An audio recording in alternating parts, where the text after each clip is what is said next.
दो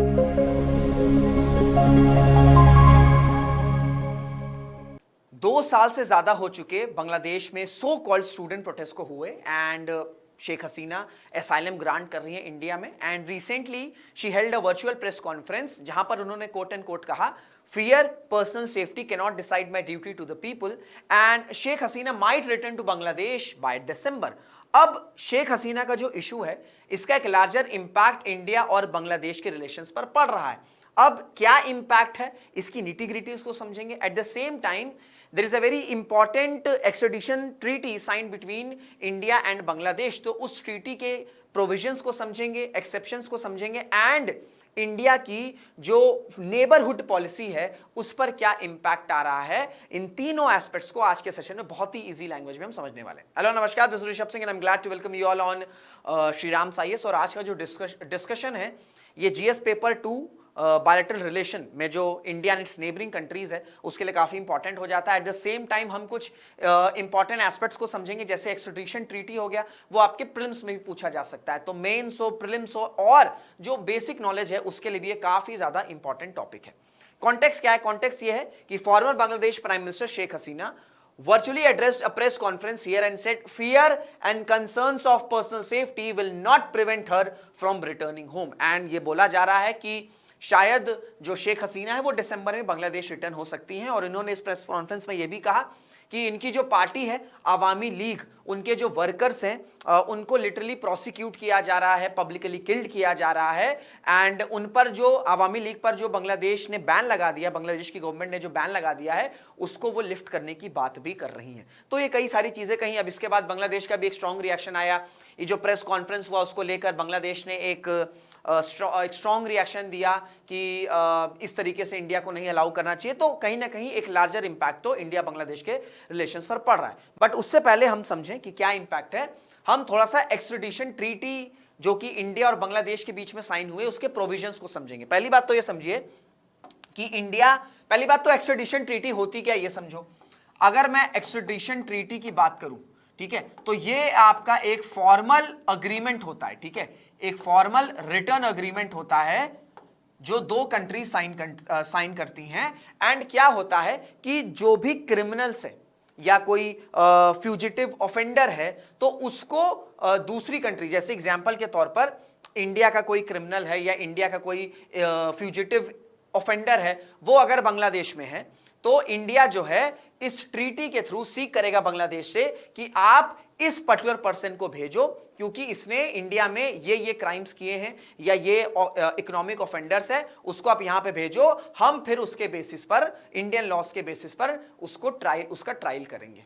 तो extradition treaty का सिंपल एस्पेक्ट ये होता है कि जो कंट्रीज होती हैं, जो कोई कंट्री में कोई किसी पर्सन ने कुछ क्राइम कमिट किया या कुछ स्कैम कमिट किया और वो उस कंट्री से वो उस कंट्री से निकलकर किसी और कंट्री में चला गया, और अगर उन दो कंट्री में एक्सट्रैडिशन ट्रीटी साइन है तो फिर ये जो कंट्री है वो इस कंट्री को बोलेगी कि भाई ये जो पर्टिकुलर इंडिविजुअल है वो आपकी कंट्री में है, उसको आप एक्सट्रैडिट करो सो दैट हम अपने लॉस के बेसिस पर उसके अगेंस्ट ट्रायल कंडक्ट करें।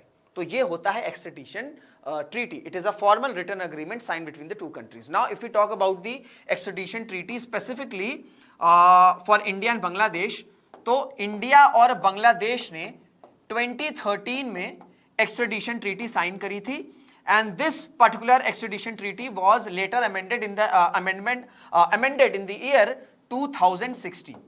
ठीक है, so this is a important fact, इसको आप ध्यान रखना। अब इसमें की प्रोविजन क्या है उससे पहले आपको समझना होगा कि जो बांग्लादेश की गवर्नमेंट है वो एक्सट्रैडिशन ट्रीटी को इन्वोक कर रही है, बट इंडिया जो है वो इस ट्रीटी के बेसिस पर ही क्या कह रहा है, वो इस ट्रीटी के बेसिस पर ये कह रहा है कि जो इंडिया और बांग्लादेश की ट्रीटी एक्सट्रैडिशन ट्रीटी साइन हुई है उसमें पॉलिटिकल ऑफेंस को एग्जेम्प्ट किया गया है। देखो, जो एक्सट्रैडिशन ट्रीटी होती है ना उसमें कोई क्रिमिनल है, कोई इकोनॉमिक ऑफेंडर्स है, तो वहां पर ये ट्रीटी बहुत जल्दी वैलिड हो जाती है। बट इंडिया और बांग्लादेश में एक्सेप्शन ये है कि कोई भी रिक्वेस्ट, अगर कोई कंट्री रिक्वेस्ट कर रही है किसी इंडिविजुअल के लिए, बट वो जो रिक्वेस्ट है वो अगर पॉलिटिकली मोटिवेटेड है पॉलिटिकल डिसेंट से रिलेटेड है, तो वहां पर एक्सेप्शन जो है वो इंसर्ट किया गया है। अब अगर बांग्लादेश की जो गवर्नमेंट है, जो प्रेजेंटली जो बांग्लादेशी गवर्नमेंट है, वो एक्स्ट्राडिशन ट्रीटी को इन्वोक कर रही है, बट क्या वो किसी क्रिमिनल को एक्स्ट्राडिट करने की बात कर रही है, या कोई वहां पर इकोनॉमिक ऑफेंडर को एक्स्ट्राडिट करने की बात कर रही है? नहीं। शेख हसीना का जो एक्स्ट्रेडिशन है, या जो बांग्लादेशी गवर्नमेंट है जो ये कह रही है कि भाई शेख हसीना को बांग्लादेश भेजो, वो जो रिक्वेस्ट है वो पॉलिटिकली मोटिवेटेड है। ठीक है, वो पॉलिटिकली मोटिवेटेड है। वहां पर प्रोटेस्ट हुआ, कितना रियल प्रोटेस्ट था, कितना जेन्युइन था, कितना फेक था, उस पर आज भी डिस्कशन हो रहे हैं। कई एक्सपर्ट्स का ये कहना है कि बांग्लादेश में ये जो सो कॉल्ड स्टूडेंट रेवोल्यूशन हुआ था, उसमें एक्सटर्नल पावर्स का बहुत इंपॉर्टेंट से था, एंड वो एक्सटर्नल पावर यूएसए हो सकता है, क्योंकि कुछ पर्टिकुलर बेस जो है यूएसए को चाहिए था to check China's, to monitor the China's activity. तो इस वजह से इंडिया का ये कहना है कि इस ट्रीटी में quote end quote political offence जो है वो उसको एग्जेम्प्ट किया गया है, एंड ये जो रिक्वेस्ट आ रही है ये पॉलिटिकली मोटिवेटेड है, and that's why we can't invoke the extradition treaty signed between India and Bangladesh. फिर एक और इंपॉर्टेंट एस्पेक्ट है एक्स्ट्राडिशन ट्रीटी में, वो होता है एविडेंस स्टैंडर्ड को लेकर। अब देखो, ऐसा नहीं है कि जैसे इंडिया है, इंडिया में किसी इंडिविजुअल ने कुछ क्राइम कमिट किया और ये पर्टिकुलर जो इंडिविजुअल है ये किसी और कंट्री में चला गया, एग्जाम्पल के तौर पर बांग्लादेश ही मान लेते हैं, क्योंकि अभी हम बांग्लादेश की बात कर रहे हैं। अब ये जो इंडिविजुअल बांग्लादेश में है, यहां पे कुछ ना कुछ वो टैक्सेस दे रहा होगा, ठीक है, कुछ ना कुछ ऐसे एक्टिविटीज कर रहा होगा जो डायरेक्टली बांग्लादेश की जो गवर्नमेंट है उनके रेवेन्यू को टिक कर रहा होगा। अब इंडिया ने बोला कि यार इस पर्टिकुलर इंडिविजुअल को आप हमें भेज दो, एक्स्ट्राडिट कर दो, तो ऐसे नहीं मान लिया जाता है। इंडिया को प्रॉपर एविडेंस प्रोवाइड करने होंगे, इंडिया को प्रॉपर एविडेंस प्रोवाइड करने होंगे कि ये जो इंडिविजुअल है जो कि अभी आपकी कंट्री में स्टे कर रहा है, उसने इंडिया में ये क्राइम्स किए हैं या ये स्कैम्स किए हैं, तब जाकर जो है वो रिक्वेस्ट एक्सेप्ट करी जाती है। तो अब अगर हम बांग्लादेश की बात करते हैं, तो बांग्लादेश में जब से सो कॉल्ड स्टूडेंट रेवोल्यूशन हुआ है, वहां का जो इंस्टीट्यूशन है या वहां के जो एडमिनिस्ट्रेशन है वो काफी हद तक पॉलिटिकली कॉम्प्रोमाइज हो चुके हैं। ठीक है, पॉलिटिकली कॉम्प्रोमाइज हो चुके हैं, एंड इस वजह से जो बांग्लादेशी गवर्नमेंट है वो एज सच कोई एविडेंस प्रोवाइड नहीं कर पा रही है। तो ये कुछ की प्रोविजंस हैं, ठीक है, जो कि इंडिया और बांग्लादेश की एक्स्ट्राडिशन ट्रीटी में आपको देखने को मिलेंगे। अब क्वेश्चन ये आ रहा है कि ठीक है, इंडिया जो है इस ट्रीटी के बेसिस पर जो शेख हसीना का रिटर्न है उसे रोक सकता है, लेकिन इसका इंपैक्ट फिर क्या होगा? इसका इंपैक्ट फिर ये होगा कि जो इंडिया बांग्लादेश के रिलेशंस हैं, ठीक है, ये कहीं ना कहीं नेगेटिव इंपैक्ट करेंगे, क्योंकि आज की डेट में अगर हम रियलिटी को देखते हैं तो बांग्लादेश में कहीं ना कहीं जो एक्सट्रीमिज्म है उसमें हमें राइज देखने को मिल रहा है। वहां पर जो फंडामेंटलिस्ट ग्रुप्स हैं जिनको लिटरली बैन कर दिया गया था एक टाइम पर when Sheikh Hasina was in power, अब उन पार्टीज, उन फंडामेंटलिस्ट ग्रुप्स पर या रिलीजियस ग्रुप्स पर जो बैन है वो हटा दिया गया है। तो कहीं ना कहीं हम देख रहे हैं कि एक्सट्रीमिज्म हो गया, फंडामेंटलिज्म हो गया, इवन जो माइनॉरिटीज हैं उन पर कंटिन्यूसली अटैक किया जा रहा है।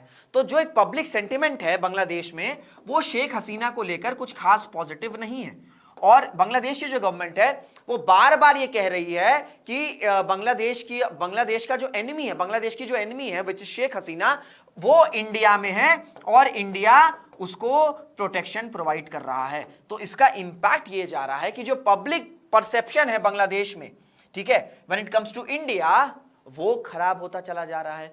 एंड किसी भी कंट्री में आप देखोगे कि किसी कंट्री को लेकर पब्लिक परसेप्शन अगर खराब हो रहा है तो फिर गवर्नमेंट टू गवर्नमेंट लेवल पर भी उसका इंपैक्ट हमें देखने को मिलता है। क्लियर है? तो पहला इंपैक्ट क्या है, पहला नेगेटिव इंपैक्ट क्या है कि जो पब्लिक परसेप्शन है इंडिया का वो कहीं ना कहीं नेगेटिव जा रहा है।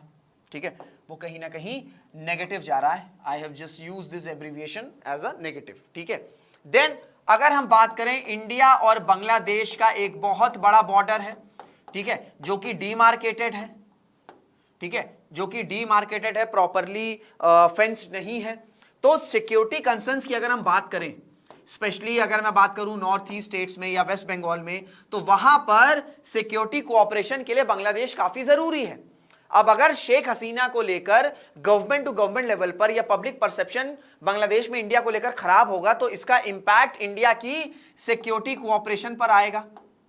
ठीक है, क्योंकि अगर हम बात कर रहे हैं कि हमें बांग्लादेशी जो इलीगल माइग्रेंट्स हैं उन्हें अगर हमें हटाना है तो उसके लिए हमें कोऑपरेशन चाहिए बांग्लादेश से, और अगर हमारे बांग्लादेश के रिलेशंस अच्छे नहीं होंगे तो ऑब्वियस सी बात है उन माइग्रेंट्स को लेकर जो इलीगल बांग्लादेश माइग्रेंट्स हैं जो कि इंडिया की सोवरेनिटी, इंडिया की नेशनल सिक्योरिटी के लिए एक बहुत बड़ा थ्रेट है, वो भी इंपैक्ट करेगा। ठीक है, फिर अगर इंडिया और बांग्लादेश के रिलेशन इंपैक्ट होंगे, ठीक है, इंडिया और बांग्लादेश के रिलेशंस अगर इंपैक्ट होंगे तो सबसे ज्यादा हैप्पी कौन होगा? सबसे ज्यादा हैप्पी होंगे दो नेशंस, एक तो पाकिस्तान और दूसरा चाइना, क्योंकि हम देख रहे हैं कि जब से ये स्टूडेंट प्रोटेस्ट हुआ है बांग्लादेश में, उनकी इकोनॉमी, उनका जो ट्रेड है वो काफी हद तक इंपैक्ट हुआ है, and that's why Bangladesh is getting closer to China, so that China जो है वो कुछ फंड्स प्रोवाइड करे वहां पर। जैसे तीस्ता रिवर को लेकर इशू है, उसमें कहीं ना कहीं चाइना भी एंटर कर रहा है और बांग्लादेश खुद चाइना के पास जा रहा है। और फिर पाकिस्तान तो चाहता ही है कि इंडिया और बांग्लादेश के जो रिलेशंस हैं वो इंपैक्ट हो।